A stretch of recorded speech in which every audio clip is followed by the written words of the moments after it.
Պուտին մարդասպան, Լավրով մարդասպան,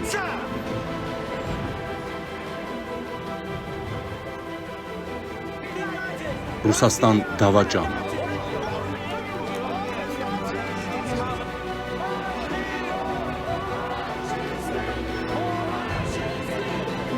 Ֆաշիստներ, բազա հեռացիր, բազա տուն վերադարձիր, մարդասպաններ, հեռացեք դավաճաններ, վաշխառուներ, դուք խաղաղապաներ չեք, դուք վաճառականներ եք։ Պետության պաշտպանությունը մեր աշխատանքն է։ Դուք եք ձեր դաշտային աշխատանքն է, որ անում եք, բարիք եք ստեղծում պետության համար, մեր ժողովրդի համար։ Այդ պիտի եռապատկվի, քառապատկվի, հնգապատկվի, որ մենք կարողանանք ոտքի կանգնենք եւ պաշտպանունակ ու մարտունակ բանակ ունենանք։ Այդ բանակը օթից չի լինելու։ Մենք պիտի վճարենք դրա մարտունակության համար։ Հիմա կռիվը ուրիշ դաշտում է։ Պատերազմը ուրիշ հարթությունում է, քաղաքական։ Ընդեղ պիտի կռիվը տանք, ընդեղ պիտի ուժեղ լինենք, դիվանագիտության մեջ պիտի ուժեղ լինենք, մեր ուղեղին պիտի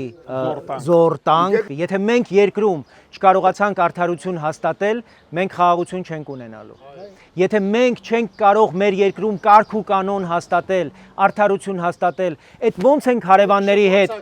ապրենք։ Հարևանների հետ ոնց ենք խաղաղություն հաստատել։ Մեր կազմակերպության ղեկավարի առաջնորդությամբ ինչ որ ինքը ասում է, դες ասում է, որ ես մենակ չեմ, այլ մենք խմբով ենք, ընկերներով ենք,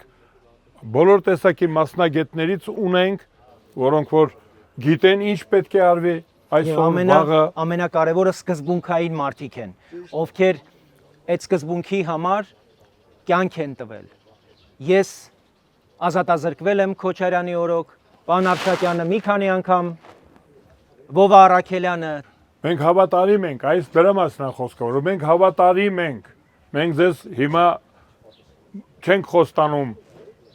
բաներ, որ մենք չենք կարող անել։ Մենք ասում ենք, որ մենք ծառայելու ենք մեր հայրենիքին, մեր ժողովրդին։ Ես գրավ եմ դնում իմ արժանապատվությունը, իմ անունը, իմ երիտասարդությունը։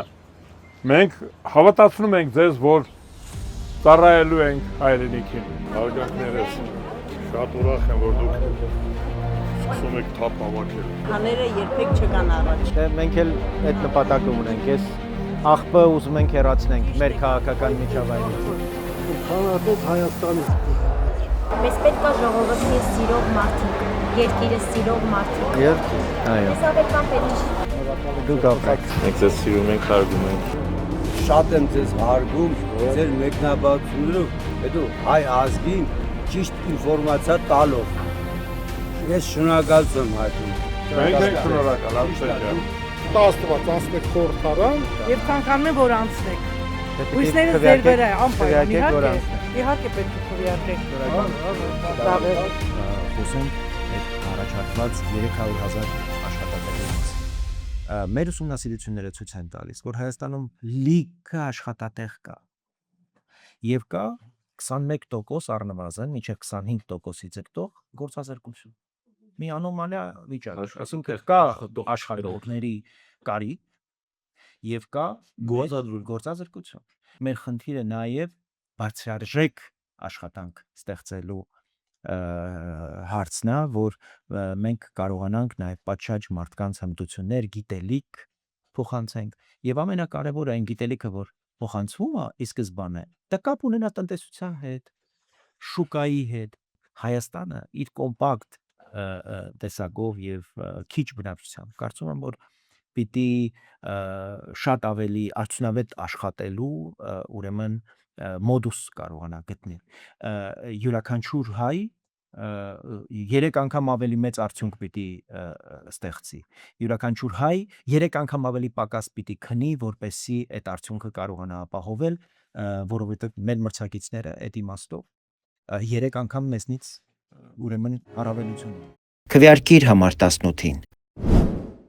Մարդիկ տարիներով աշխատել են, կոպեկ առ կոպեկ խնայել ու իրենց գումարները վստահել խորհրդային միության խնայբանկերին։ Դա մարդկանց կյանքի աշխատանքն էր, ապագայի հույսը։ Այսօր այդ գումարների վերադարձը կազմակերպվել է այնպես, որ շատերն իրենց կյանքի ընթացքում չեն հասցնում ստանալ Ավելին, ամենածանրն այն է, որ եթե մարդը չի հասցնում ստանալ, նրա ընտանիքն էլ զրկված է այդ իրավունքից։ Մենք առաջարկում ենք պարզ ու արդար լուծում։ Ավանդների վերադարձի տարիքային շեմը պետք է նվազեցնել 10 տարով, որպեսզի այս տարի վճարումներ ստանան մինչև 1954 թվականը ծնված մեր քաղաքացիները, ոչ թե մինչև 1944 թվականը ծնվածները։ Պետությունը չի կարող պահել մարդու փողը հույս ունենալով, որ ժամանակը կլուծի խնդիրը։ Պետությունը պարտավոր է վճարել, իսկ եթե ավանդատուն կյանքի ընթացքում չի հասցրել ստանալ իր փողը, այդ իրավունքը պետք է փոխանցվի նրա ժառանգներին, կնոջը, զավակներին։